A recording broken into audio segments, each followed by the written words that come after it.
hunting. I set the pace when I'm running. I always take what I want and I always give it 100. Don't need a bank, no I'm funded. Play the game like it's nothing. I'm always thankful for something. Don't take for granted, stay humble. Now wake up! It's time to look at the enemy. Look in the mirror if he is no friend to me. It's not working out, maybe it's the chemistry. It's time to break up so I can make a better me. Better believe in your mind, cause it's everything. You can mold, shape, find almost anything. All it takes is some time and some clarity to find your identity. It's mind over everything. Welcome, guys. We're back for episode 2, but we officially started Madden 23. Week 1's in the books. I'm here, CG4507, your Arizona Cardinals. You got BJ Hill, the Green Bay Packers. Obviously, we talked about trades that were going to happen in teams. He was one of the last-minute trades. So it's interesting to see he went from the AFC to the NFC, but he went from a rookie quarterback to an X-Factor Aaron Rodgers. So it should be interesting how he uses them. Packers look like a great team. BJ, how do you feel, man? Week 1's done. We're starting the season now. We got 16 weeks into the playoffs. Man, it felt like it took forever to get started, man. Just the anticipation trying to get started. But we are started. We're ready to go. I'm excited about the season. Early dub. Ready for things to get started. Aaron Rodgers is that bad man. Yeah, the discount double check Aaron Rodgers. I wish I had him on my field with our game. We will talk about what happened to me. Number 1 team coming into the preseason. Didn't look very well in week 1, but we'll cover that later down in the episode. But first, we're going to go for the players of the week. There were some key performances past week. And guess what? The rookie, Dotson, the Penn State receiver, man, was eating it up out on the field. With 11 catches, 236 yards, and 2 touchdowns. You would think the Washington Commanders won this game, but they ended up losing to the Jacksonville Jaguars 40-28. Dotson did all he could for the team, but wasn't enough. But my man, BJ over here, Eric Stokes Island out there, with the NFL record 5 interceptions against the Vikings, helping his team win the game 38-10. Huge game for Stokes, NFL record, most likely getting a breakout game for week 2. So hopefully he can get it, but breakouts are always hard to get by. But when you come in from normal start, it's a little bit easier. It's when you get to the superstars and the X factors that the breakouts come more difficult. But BJ, congrats, man. Congrats getting a player of the week of Stokes. 5 picks, that's insane, especially coming from the cornerback position. Yeah, it was kind of crazy. I didn't expect it. It was just out of he was playing shutdown defense. And I guess, when you have Jair on the other side, you want to stay away from Jair. So you thought Stokes. But looking at Dotson, I was looking into it. I think he was 30 yards shy of Jamar Chase's number from last year for most receiving yards from a rookie in a single game. So, damn, that's unfortunate. But hey, that's week 1, man. If he keeps his pace up, he'll set the single season rookie record for Brees. But with numbers like that, he's looking to set the season record for receivers in general. Yeah, exactly. So if he can keep that pace up, it's very interesting. And it's interesting to see that the Commanders don't have an outstanding quarterback like how the Packers have Aaron Rodgers, the Cardinals have Kyler Murray. I believe the Commanders are rocking Sam Howell, the rookie out of North Carolina, or Carson Wentz. So it's one of those two, but not the best options, though. But next, we got trades. BJ, you want to cover the trades right now? Yeah, so we had a few trades. It's a couple more that might be in the woodwork, but we have they're not official yet, so I didn't want to add those.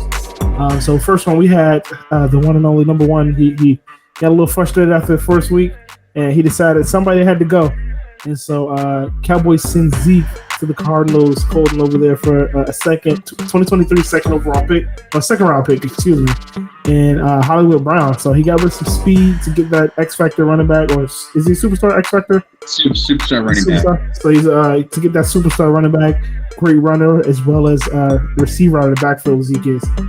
Jets send the 2023 fourth round pick and tight end Jeremy Ruckert to the Rams for tight end Jacob Harris, and he was like, I'm guessing the Jets users looking for some speed there at that tight end spot. Steelers and still Crispy just he's the rest of the trades here. He decided he wanted to run my Steelers team. It was whatever he could do to make this team ruin, and I think he was just trying. So first thing he did is he sent TJ Watt to the Bills for Greg. How do you say his last name? Greg Rousseau. And cornerback Tre'Davious White. He also then sent Claypool. He got Claypool, Najee. He sent Claypool, Najee, and a first-round pick for the 2024 season to the Titans for Derrick Henry, Christian Fulton, and Roger Carey. And then he sent a right end, Doug Costin, quarterback Chris Oladokun, and left guard Kevin Dotson to the Texans for Titus Howard and Davis Mills.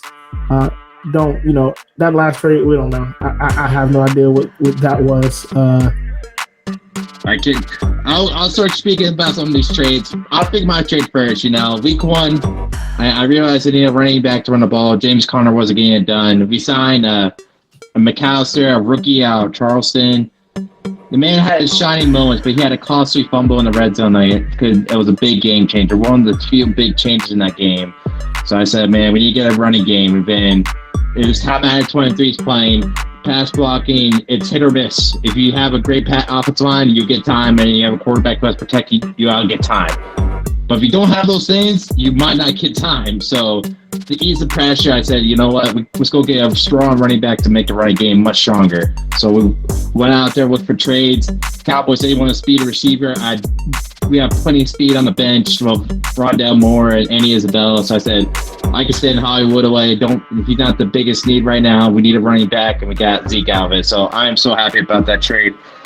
But I know you're upset, DJ. The Steelers trading, the Crispy and the Steelers trading all these players away. I know deep down your heart hurts. It annoys me more than it hurts, because it's like, if you get the Steelers, the reason you get the Steelers is because you have a really good defense with a nice pass rush, and you have weapons at the receiver position. He gets rid of the best player on the team, and then he gets rid of the one of the receivers. So it's like, I understand he gets Derrick Henry, but like, realistically, I've played with Derrick Henry and Najee on the game. Of course, Derrick Henry's better, but Derrick Henry's not as dominant as he was as far as like Madden 22. Yes. Like, I don't get that same feeling that I had for him last year, where it seems like he was like untackleable. I look at it this way. I think Madden 23, there's a lot of trends right now. There's a lot of things that people are picking up on, stuff like that. The 3 trends is that this is how I see it. Is number 1, your pass rush. If you have an ability player, they're gonna dominate it almost all the time. However, if you don't have an ability player, it's a 50-50 shot they still can get back there very fast. So that's just why I see. Number 2, passing is so much more difficult because releases are a little bit different this year. Obviously, if you don't have a gun-string quarterback with that ability, but like, it seems like it's even since the pass is so fast and the releases are seem a little bit tad bit off. Those to wide D-line picks that we see in the season, that's probably a reason why. If your corners can hold them down for that 3 seconds, nothing's wide open, that pass is going to get home. And number 3 is if you win a turnover battle, you probably win the game, and which is fun. Like that's how football works. Like football's like, if you keep turning the ball over, you should win a game. Like if you lose a turnover battle, you should win the game. You should lose it. And I like that aspect of things. So it's like, if you can force turnovers, you can win the games. So in Crispy's mindset, I'm trying to jump in Crispy's mind. And Crispy, he's a kid, young kid, high school, great student and stuff like that. I'm trying to jump into like a 16, 17-year-old's head right now. Like, what is he thinking? And looking at these trades, I see, okay, I get Derrick Henry, so I can pound the ball still, and I just run the ball with Derrick Henry, and I say, Derrick, take me to the promised land. But then I look at the cornerbacks. He gets an X-Factor cornerback, and he gets a young rookie out of Roger. Oh, he's second year. I'm my mistake. Apologies for that, because I forget if he's the first year, second year guy. And Christian Fulton, another fast cornerback. So my mindset is like, okay, this man's gonna come play man press up, and he's gonna say, I'm gonna send heat, and we're gonna get back there as fast as possible. And that's why you got Greg, because Greg's one of the fastest defensive linemen. Might not have abilities, but if he gets back there and he gets a breakout game, could change the whole tide for that team. Definitely. But it's a risky betting game. Like, he's putting all of his shit on the table, making a full risk move here week 1. I understand what he's going with it. The thing is, it'd be interesting to see how it pays off. Yeah, it definitely works out, especially if that Davis Mills quarterback situation works out. He still has a young quarterback on a rookie schedule contract, and so that cap hit that he's taken from that TJ Watt trade, being able to take on that, get a rookie quarterback or quarterback on a rookie contract could help out on that as well. Yes, exactly. Davis Mills, he had success last year in 22, but offense, I think everyone in Madden community would agree that offense was so much easier last year than it's this year. So just because of the defensive level and stuff like that. So it should be interesting. Davis Mills is still overall around 71, 72 overall quarterback. But if you use him right, balance it with the run game, look for the big plays and stuff like that. Still have George Pickens, Deontay Johnson, and Peter Farmer. Did I say his name correctly? My Steelers faithful fan. I mean, Pat Frying. Sorry. So, and then also you got Calvin Austin, the rookie fast receiver out there too as well. So, that is true. I didn't know if he traded or not, but I think he did actually have Calvin Austin. So, but yeah, I don't think he did. But okay, I could be wrong. He did a lot of things. He did a lot, but I think that's it. I think he's Calvin. So he has the talent there. It's just will all come and execute. Yeah, but. It should be interesting to see. He's putting all of his chips on the tables. In the AFC North, you got the Ravens, the Browns, and the Bengals. Bengals user has to join, but he might be getting the boot. We have a Bengals user that's coming in who's a decent player as well. Browns is 1-0 at the beginning of this video, and they're playing the game as shortly here after playing the Jets. So if the Browns go up 2-0, Browns could be contending in the division. And then you got the Ravens. The Ravens, they lost to the Jets. So it's never good when you have Lamar Jackson and you lose to the Jets. So yeah, definitely. But we're going to go ahead and move on. And we're up next. We have our game of the week recap. And sorry, guys, for what we're going to have to do for this one, because for whatever reason, if I play it through the slides that I have on up, it's going to lag. It's really, really weird. So we're going to do it this way so that it looks better for everybody. Also, please ignore my face scan that I have there. We found out that it's not a great view for when you're doing these type of things. So, for week 2, we're definitely not going to have it there. So, yes, if you're watching this, you're not seeing 2 BJs. This is from previous recordings, so don't freak out. You got a twin. All right, so we're starting to drive off. You see that the Eagles are driving down the field that first possession, and we see. Go ahead and get started. He goes out with a screen to AJ Brown. He scores, and then he walks in the end zone. Yeah, AJ Brown breaking the tackle right there was huge. You see the second drive. The Lions are driving down the field. Gets that 4th and 3. He ends up punting it. And it's Madden. You realize you can't throw on the run and throw off the back foot. It's never going to end up well. And he throws a pick, and then Ryan's really trying to return it for a touchdown and got tackled. Unfortunate at the one, but he's able to punch it out and swept it on the very next play. Yeah, you noticed a lot in this game that Heck kind of got a little flustered, and he should have stuck to the run a little bit more. And you see back-to-back possessions with picks.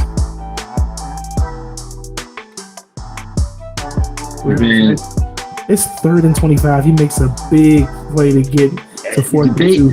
Yeah, 4th and 2. We didn't know if he was going to go for it or not, take his points or go for it. But that was a huge game to make the field goal so much easier.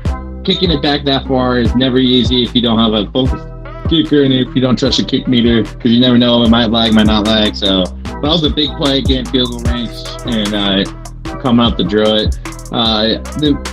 Personally, it was me last year in the Lions. I did switch Jack Fox to kicker to make things a little bit easier. So.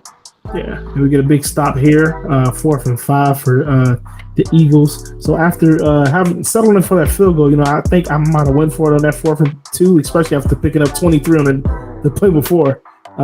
He comes down the field, after getting that field goal, he makes the stop and holds into a 60-yarder. Maybe if Heck line drives that, he might make it. Yeah, he had the power and time to ride, but he didn't adjust the kicking arc, so he kind of missed it. But Rude driving down the field before half and throws a pick to Bradbury. And not only pick 6. This is the worst thing that could have happened in that situation. Yeah, and we're sitting here watching the game. It's like, oh no, the game's over. It's such a momentum. There could have been another close pick right there. Got away with one right there. Yeah, and so on this drive, he's coming out of the halftime, and he was chewing the clock. He connecting on some plays, and he nice pass to Humphries here for a touchdown. You saw that slot fade, that fade route. It's very easy. Then Heck rushes to throw, throws another pick. And that was the thing of the game. And right here is James Williams' first target in any form in the game. So I had to put that out there. Nice 10, 11 yards down that play. Yeah, to me, I'll be using the rookie 98 speed receiver as much as I can, but couldn't. Yeah, if you noticed on that play, you see how his Heck's receivers are moving in that running across the field. So whatever setup he had happened a lot. But Heck comes with a big target there. He goes with a screen for the next play. Yeah, it was a big play right there. I mean, it's like, Heck's gonna score. He's gonna get the game. If it throws a pick, and so right here, you think the game is over, right? Yeah, so you think the game's over.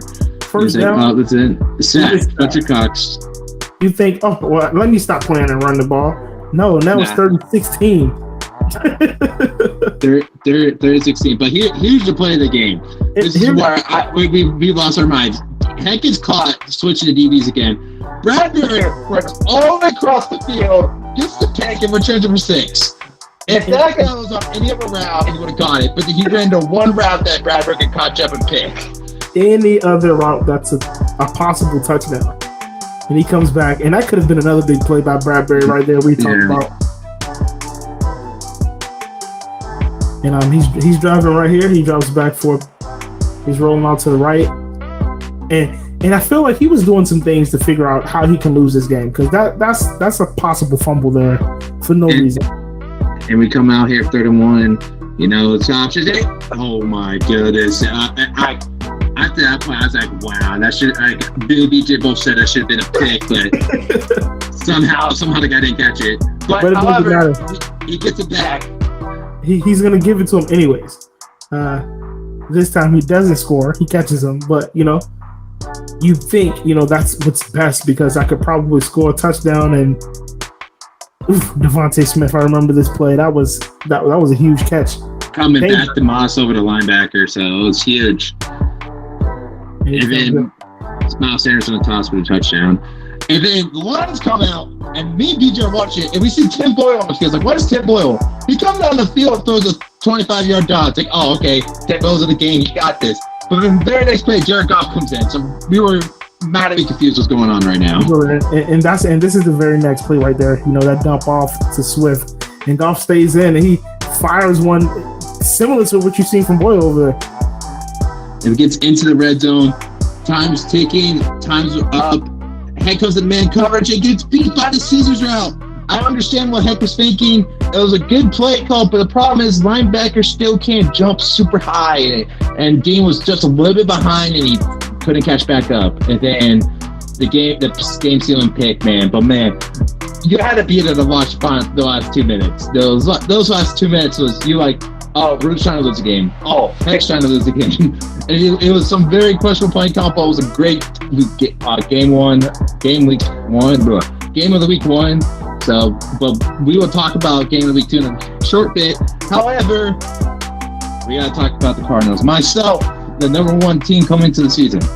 So we had our number 1 rated player team week 1. Tough loss to Arizona to the Kansas City Chiefs. And Chris, after being up to 21-0. Yes, 21-0. Let's not go more detail. You see Mahomes for 303 yards, 3 touchdowns, 3 interceptions. Kyle Edwards-Helaire had 43 yards and a touchdown. Kelsey 70 yards, a touchdown. We got 3 tackles, 1 interception for Felton. Murray was 232, a touchdown, interception. Alistair had 43 yards, 2 touchdowns. Hollywood Brown had 1 catch, 33 yards and a touchdown. And Jackson 7 tackles, 1 pick. And if you were watching this game, you would. I really thought that Colnet got that touchdown late in the game. I thought he was going to go for 2 to try to take that lead where it was 27-28. Yep.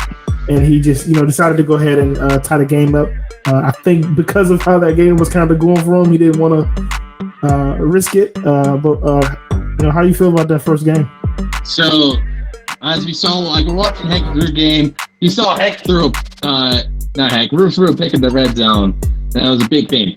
I threw a pick. However, my pick wasn't like that. My pick, Kyle Murray goes back, gets hit, bounces off the right defensive end, travels across the backfield, gets in the linebacker's hand left, he takes for a touchdown.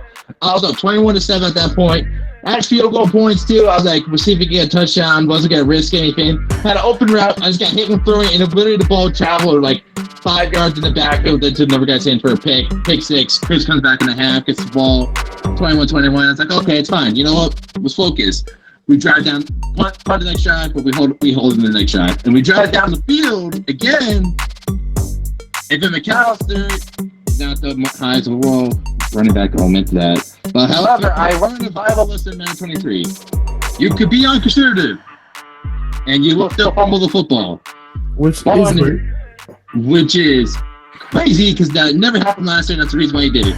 After I found it out, I said, well, I'm never going back to conservative again. We're just running balance the whole year because if I can fumble conservative, it doesn't matter anymore. So, but I like that though because I did not enjoy the fact that people could play conservative and never fumble. Like that just doesn't make sense to me. I agree with that. I also disagree with that. I feel like if the player has abilities, yes, he should fumble conservative. If it's just a normal player hitting me and I'm conservative, he should not fumble. You know. But I guess depending on the situation, you know, if we talk about stamina, situations, situational, yeah. So then we go back. BJ said, I get the ball back, march on the field, 20 seconds left, score a touchdown.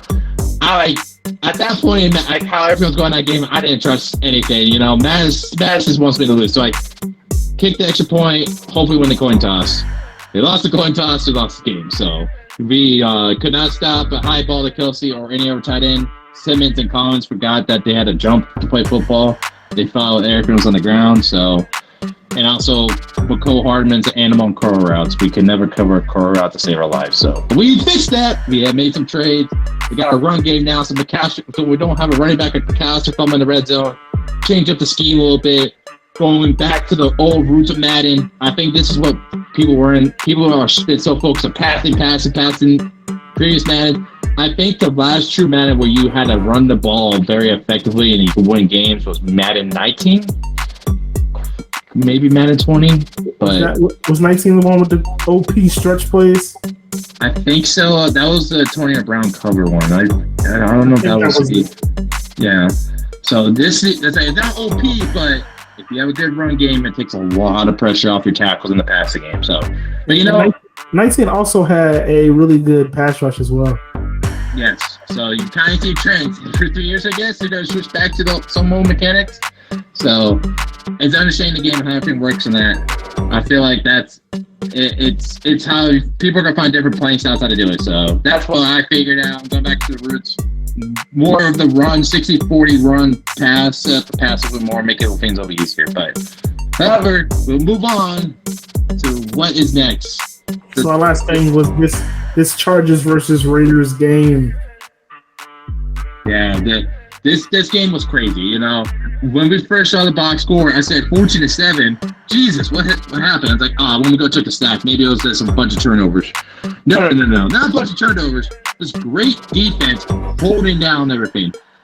Yeah, so it was really crazy. I was like, man, it just didn't make sense. Yeah. So the Chargers, they allowed 80 passing yards and 2 rushing yards. So they held them under 400. They're like, they should have blown them out. However, the Raiders defense gave up 89 passing yards and 42 rushing yards. So both teams got less than 150 yards in the offense, which is crazy. Both had 2+ sacks, 3 sacks. Obviously, they have Khalil Mack and Joey Bosa, so trying to get a little bit easier. I'm not scared to throw that out there. You got 2 X-Factor defensive ends on there. It's a great team to have. But it was very interesting to watch. 14-7. Not a lot of turnovers either. It's just very low-scoring defensive game. Couple first downs here or there. Maybe they're trying to play possession. So, but I was glad to see that. It's realistic, not these 40, 50 plus scoring games anymore and stuff like that. If you know what you're doing, understand how to balance your defense and balance your offense. So yeah, so it was three interceptions, so three total turnovers that whole game. yeah, this was your old fashioned tough defensive game. Like it wasn't. Unfortunately, made a lot of 3-and-outs, a lot of killing the clock, stuff like that. It was a great game. Unfortunately, we didn't watch it. There was no. There might have been a live stream, but I guess I don't know if anyone watched it. I didn't get a chance to watch it, but stuff like this gets you happy for Madden 23. You don't have to like, oh, if I don't score a drive, I lose the game. That's the mindset. You can actually play defense this year, and it's like, hey, if I can just trust my defense, I get the ball back, I can score, maybe win the game. So.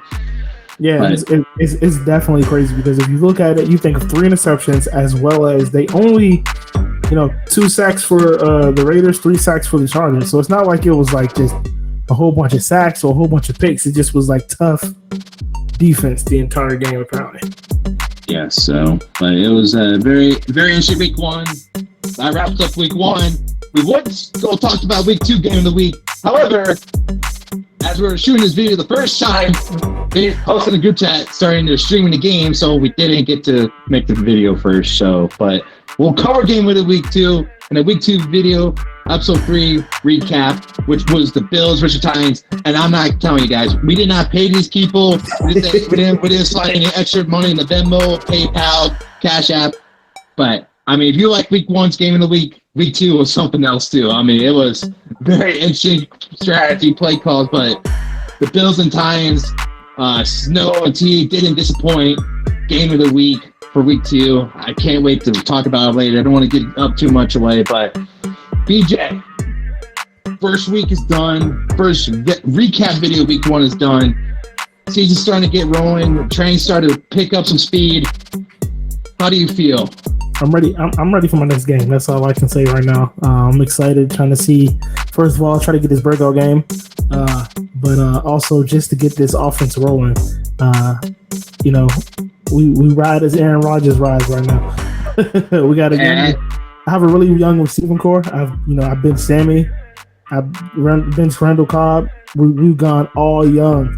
So you got Watson and Dobbs out there on the same time, both rookies. I mean, both look pretty good rookies too. Actually, I was looking at it the other day. So I actually don't have Dobbs starting really playing. Oh, I have Lazard, and then I have Eli Rogers. I will say this. I do have both rookies out there. They're both like 9. Watson is like 6'4", 93 speed receiver, and he's a little better route runner. He doesn't have the best route running, but like, obviously you find out route running is so important this year. It's either you start struggling at the beginning and you develop that route running so they can be beasts later with that speed. So that's the risk you take and stuff like that, and try and get options to get them open and get the XP. So that's what I did for the patch in every league, but that's another league. We only talk about the National Mountain League in here. So I'm excited. I did play my week 2 of the game. Not gonna spoil that, but Zeke Elliott made his Cardinals debut, and I'm excited to talk about it next week, more in detail for you guys. Hey, maybe we'll have a special guest, Maybe we'll bring on the Game of the Week winner. Maybe it was T.F. Snow. Maybe bring on another commission. Maybe we're going to bring on some more people, spice things up, change things, ask about a little bit different topics, But hey, week 1's done. BJ, pleasure always working with you. I feel like we're the Skip and Shannon of the Madden world right now. Drip Colton in my Cardinals jersey and stuff like that. So, but I always appreciate doing this. I appreciate making content for you guys, working with BJ over here. I think we have a great time, have a blast doing everything. So, BJ, any closing remarks before we wrap up and send these people on their lovely way? No, I'm all good. So until next time, everyone. We'll see you then. Peace. Peace.